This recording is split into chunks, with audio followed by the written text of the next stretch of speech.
Hey guys, welcome back to another episode of the Mind Muscle Connection podcast. Today is a solo episode and I have a topic I want to dive into, and that topic is sources of sneaky calories. But before I dive into that, I just have a few ways you can help support the podcast. So first, if you have found this podcast to be helpful in any way, if you could leave a rating and review, and that will help more people find this podcast. Next, you can follow me on Instagram, Jeff, HOEHN_, and that's where I'm most active on social media. And if you have any questions, you can reach out to me there. And then lastly, I have my one-on-one online coaching service. And with that, I help you lose body fat and build muscle with my strategic dieting and training methods. We look at things like your lifestyle and biofeedback to individualize your training and nutrition program to you and your specific needs. And we also find that there's at least 1 to 2 bottlenecks outside of the training and nutrition plan that we figure out that are keeping you from seeing the results that you want to see. So if you're interested in that, you can fill out the link in the show notes, or you can reach out on Instagram and we can continue that conversation from there. So let's dive into today's topic. So the topic I want to go into today is sources of sneaky calories.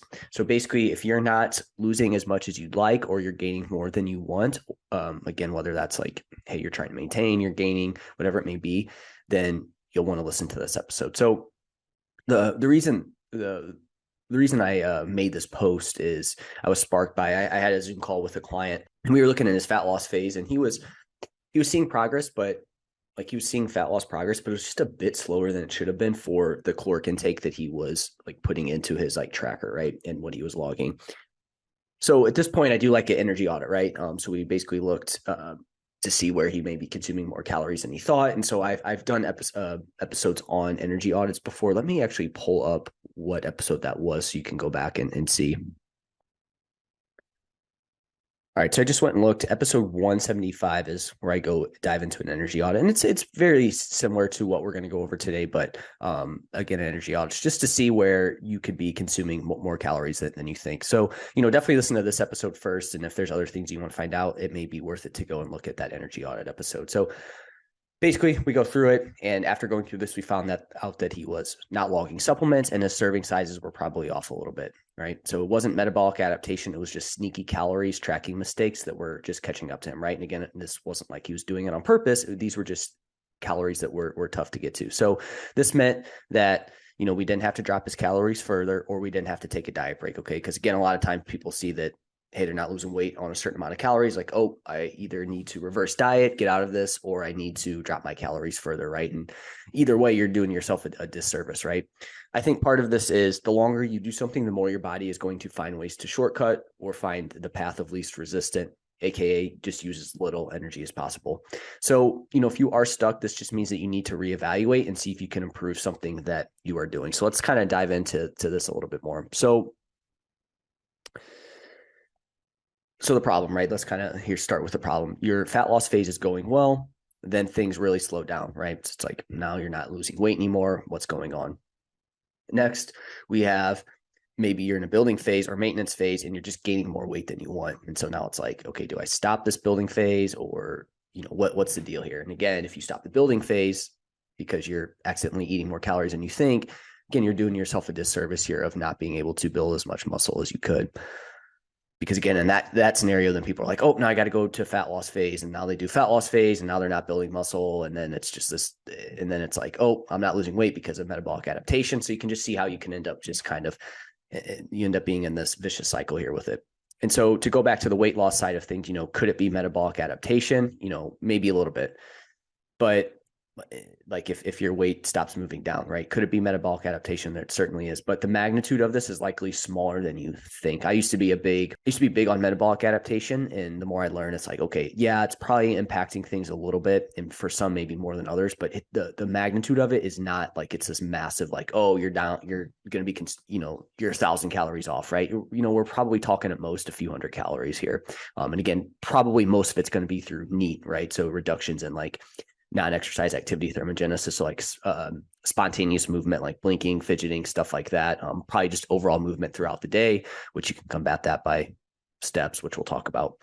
But again, metabolic adaptation probably not having as big of an impact as you think, but chances are you are eating more calories than you think. And this goes again from if you're trying to gain or if you're trying to lose. And research backs this up. I've talked about this so many times on this podcast where, the research shows that people tend to overestimate activity and underestimate calories. And again, I think part of it comes down to the things I'm going to talk about today.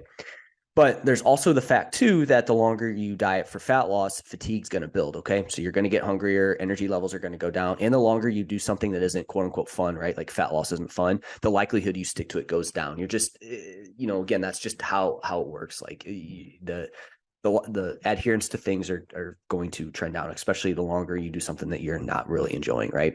And so a study by Patel et al. In 2020 found that at the beginning of a study, 70% of people tracked their food intake at least 75% of the time. Okay, so they were considered consistent trackers if they just tracked 75% of the time. Then by week 12, only 20% of people tracked 75% or more of the time, right? So this just shows that adherence drops the longer a fat loss phase goes on. So, you had up to 70% and then you had only 20% towards the end there. And in that study, and this doesn't really have to do with anything, people that did consistently track, they were considered consistent trackers. They did lose, I think it was like 10 pounds on average versus like 4 pounds on average. So again, this just shows that the longer like something like a fat loss phase goes on, or even a building phase, right? Your adherence to the plan is going to go down. So this means there are likely things you're overlooking that are causing you to lose less body fat than you think. And it isn't because you're eating too little. Because again, people think, oh, I just need to do a reverse diet. That's why I'm not losing weight anymore. But it's like, chances are it's your adherence to what you're doing. Again, we know that the longer you do something, your adherence is going to trend down. And adherence is the most important thing for you to be able to, obviously getting in a calorie deficit is the most important thing, but adhering to that calorie deficit is the most important thing long-term, right? So again, finding strategies that help you stick with it is going to be the most important here. This is why fad diets or things that get you to lose weight super quick they work initially, but long-term they don't work because the adherence aspect of it is just too hard. Again, you're making like too many changes there. All right, so let's first look at, what are some sneaky sources of calories? So first, consistency. So the longer you do something, the more you start to get complacent and more on autopilot with things. Were you more diligent about tracking at the beginning? Were you maybe tracking about 90% of the time early on and now it's down to 50%? If so, you need to check your consistency here. I think, again, that's overlooked. Again, it's easy to kind of, as you get further into a fat loss phase, or the more you do something, your body will start to naturally find the path of least resistance. So we'll just try to save energy where it can. And then you also combine the fact, if you're in a fat loss phase, you're in this lower energy state, your body is really going to try to find ways to conserve energy. So, and again, really with anything that we do, our body is going to find, like, as it starts to do more and more, it's going to find a way to expend as little amount of calories as possible doing things, right? This is why, when you if you're ever driving to the same place over and over again, it's like you kind of forget, you're like, whoa, I've been driving this whole time. That's crazy, right? I'm sure, people have been there before. And that's, again, just your brain's used to it. And you're not as aware of everything as you were initially. Because things aren't as new. So again, same kind of concept here with this. So just check your consistency. You need to, this was in that conversation I had with my client. This was one thing we talked about. He's like, yeah, I probably was just a little bit more autopilot. It's like, hey, you stop weighing food as much. Maybe you're, just kind of eyeballing things a little bit more. So just look at your consistency, or you're just like, hey, this is what I've had the entire time. This is the serving size. I'm just going to put that in, but I'm not tracking. I'm not updating the serving sizes. Next would be your movement fell. You're moving less overall. So this isn't the calories inside of things, but this does impact calories out. And so again, if you're, say you're moving on average 10,000 steps, and then as your fat loss phase goes on, you're not tracking it and you look, and now you're down to 6,000 steps. It's like, that's 4,000 steps. That's almost 50% of what you're doing. And that is, you're not expending as much energy anymore, right? This is where you will likely see metabolic adaptation play its largest role by reducing movement that it does not deem essential. So this is where I talked about NEAT earlier, and this is where your body will it will downregulate this, right? So when people talk about metabolic adaptation, it's probably more so NEAT that is trending down. And again, it just comes back to, hey, if you're not bringing in a lot of energy, your body is going to start to cut out things. It's like, hey, we don't really need to use energy on this anymore. We don't have a lot coming in, so we have to be a little bit more thrifty with what we're doing. And again, I think with metabolic adaptation, it's going to impact certain people more than others. Some people might not see as much. Some people may see a large decrease in that. So you just have to pay attention to it. So one way to counteract this is by making sure you do not let your steps fall during your fat loss phase. So set a goal and make sure it doesn't drop. So example, 10,000 K steps per day at the beginning and keep it there, or increase to 11 to 12K per day. Because the thing with this is like some of those things like fidgeting, blinking, maybe like just less thinking overall, like your brain's just, everything's just a little bit slower. You obviously can't do anything about that. So you could offset that by increasing your steps just a little bit from what you were initially doing. Or the big thing is just make sure you don't let them fall throughout the fat loss phase. So next source of sneaky calories is going to be meals at restaurants. If you're going out to eat more than 1 to 2 times per week and not losing body fat as you would like, your meals out could have more calories in them than you think, right? These could be adding to the amount of calories that you think you're getting. Restaurants do not care about your macros. Their only goal is to get you to come back. So they're going to make the food taste as good as possible, which means they are likely cooking with things like butter and oils that add a lot of calories without you increasing how much food you are eating. So it's like they add, the food amount's the same, but if they add oil and butter, it's like it's going to taste better and it's going to add a lot of calories. So when things taste better, we want more of them. And then also just adding butter and oil doesn't really do much from like a satiety aspect. So you just add more calories to it, right? Also, serving sizes could be off depending on the chef and the people working. So, whatever they put in there, whatever's in an app or what they say on the menu likely is not correct, because again, it's really going to depend on the serving size. I know I had a client one time tell me that, she worked at a restaurant and, they would put like, it would say 1 serving, but they would put like 2 scoops in there rather than 1, just as an example, right? And that's going to double the amount of calories. So it's like, it really depends on the people that are working. And so, the meal you think is 500 calories could be anywhere from 750 to 2,000 calories. So the more you do this, the more you could be off here. And so this is just like, well, that sucks. What do I do about that?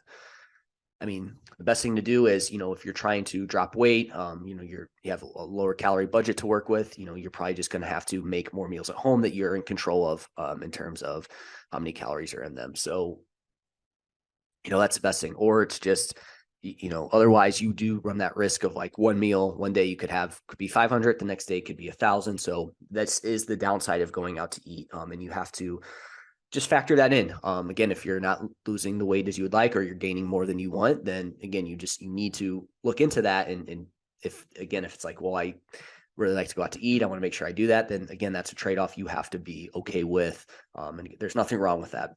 But again, that is something that you have to be aware of there with that. So again, if you're not losing as you would like or gaining more than you would like, and you're going out more than 1 to 2 times per week, likely a big culprit's going to be your meals out. Next, sources of sneaky calories are going to be things like low-calorie items, condiments, oils, butters.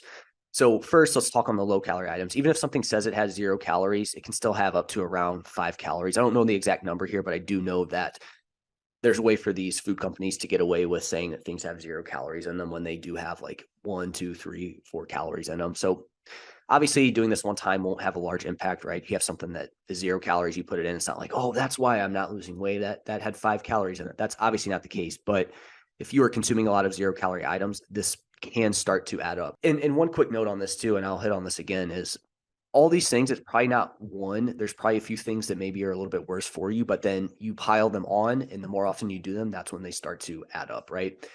So it's, again, not necessarily it's not just the 0 calorie items that are causing you to plateau. It's, hey, maybe you have 5 of those per day. Now that's 25 calories. You also are going out to eat. That could be up to 200 to, like I said, up to 500, 1,000 calories. It's like all these things start to add up. So same thing, calories from condiments can also add up quickly if you're not tracking these. So, ketchup, barbecue sauce, hot sauce. Hot sauce really doesn't have very many calories, but some do. Just depends on what you get, dressings, things like that. Like these are all things that, again, if your serving sizes are off, you do it multiple times a day, it will start to add up. So, check your condiments. Lastly, if you cook with butter or oils, you will want to ensure you are accounting for those as well too. Just like I talked about in the last one with the restaurants, same thing here. If you're not accounting for the butter or oil that you're cooking with, even if it's just a little bit, it's like these things do start to add up. So you definitely want to check those out there. Okay, so the next is going to be supplements. These can have calories, and depending on what and how much you take, it could be up to a few hundred calories per day. So again, now it's like, okay, it's probably not just, oh, you know what, I wasn't logging my 20-calorie supplement. Now it's, hey, you take a couple of those per day. Now we're up to, 75 to 100 calories. You also have a lot of 0 calorie items. You also cook with butter. You're going out to eat a little bit. Your movements fall. Now it's like all these calories start to add up here, right? So again, we want to make sure you're looking at your supplements and seeing if there's calories in them. Some are going to be 0, but the one more than you think they're going to have, at least 5 to 15, 20 calories in them. Like, for example, if you take fish oil, most fish oils I think are going to be around like 50-ish calories, so check that out. Pre-workouts are going to be source of calories. Obviously protein powder, those would be the kind of biggest ones there that have the calories in them. So check out your supplements. Next, serving sizes / processed food. So serving sizes are one of the biggest culprits I do see. Again, either people don't ever weigh out their food. So that's obviously an issue, right? You're not weighing out your food. That's, again, if you're just kind of eyeballing it, that could be a big source of calories that you're not accounting for. Or again, maybe you did weigh it out at first. And then as you get further into the fat loss phase, it's like, oh, this, just don't feel like doing this. Again, that's going to be something that could add up. So we want to do that. And then again, you eyeball it, you do it less and less. And so you eyeball your portions. So obviously double check that, make sure that you are weighing out your foods. If again, this is if you're struggling, right? Like if you're losing weight as you would like, maybe you can be a little bit more lenient with it. But the moment things start to slow down, or again, you're not losing weight as you would like, you probably want to double check this. And then processed foods. I put this in here with it because I think it's a serving size thing, right? So they're another form of sneaky calories. The biggest reason is that you do not get a lot of food for the amount of calories. So you feel like you aren't eating a lot, but the serving sizes start to add up. So again, this is where if you're having snacks throughout the day and whatnot, and again, these are going to be mostly processed foods, likely there with that. It's like, you may feel like I'm barely having anything. It's not really any calories, but again, these serving sizes add up quickly and the calories add up quickly, with these processed type foods. So double check that. If you're consuming a lot of these processed foods, you're not weighing them out, not really logging them. Those are going to be big sources of calories there that you're missing out on, that again are probably going to add, a couple hundred calories per day. Next are drinks. Don't forget that drinks have calories as well. Obviously there's 0-calorie items. Again, maybe they have a little bit of calories, but again, a lot of times people are like, oh, I didn't even realize that, drinks have calories in them. Again, these are as calorie dense options as you can get, because again, you get no really satiety from it. And it's just all just like, again, typically it's sugar, right? Again, it's not sugar's an issue. It's just that, hey, you're just adding in like, 150 calories of food that doesn't fill you up. It likely isn't adding any nutrients. Again, maybe if you get like fruit juice or things like that, it will add a little bit of nutrients. But again, most drinks people consume, think sodas, alcohol, right? It's just adding calories for no nutrients. So again, depending on your drink choices, these calories can add up rather quickly as well. So we want to be careful with that. Drinks are a big source there. And so that's it. There might be one thing on this list that is a big source of sneaky calories for you, but remember, it's likely a combination of all of them that start to add up. So, don't just look at one thing of like, oh, that's what it is. It's my 0-calorie. It's probably multiple things again, but there might be one that's just a little bit worse for you than others. And then one thing I want to mention, as always, is if you have been dieting for 12 to 16 weeks plus, but can't seem to lose any more body fat, then it's time for you to take a break from fat loss dieting and come back at a later time. I'm a big fan of like, hey, if you're just continuing to push it and it's not working, you probably need to take a break from fat loss dieting and get your habits in check first, and look at these things and see where you can work on that, rather than like keep trying to push fat loss. But in saying that, like, too, be careful if you've been trying to lose body fat and you think that, oh, you're just eating too little and that's why you're not losing weight. Again, you're probably consuming more calories than you think, and these will be helpful there. These tips will be helpful for you to figure those out and help you get back on track. So, and then again, on the building muscle side of things, building side or maintenance side, if you're gaining more weight than you want, rather than being like, I have to go to a fat loss phase, it's just, hey, just tighten it up, see if any of these see if you're having any of these sneaky calories, and then you make those adjustments, and then boom, now you're gaining at a slower rate, or you're maintaining like you would want, and now you don't have to go back into a fat loss phase. So that's it for now, guys. If you have any questions on this topic, reach out. Love to chat and help. That's it for now. I will talk to you next time.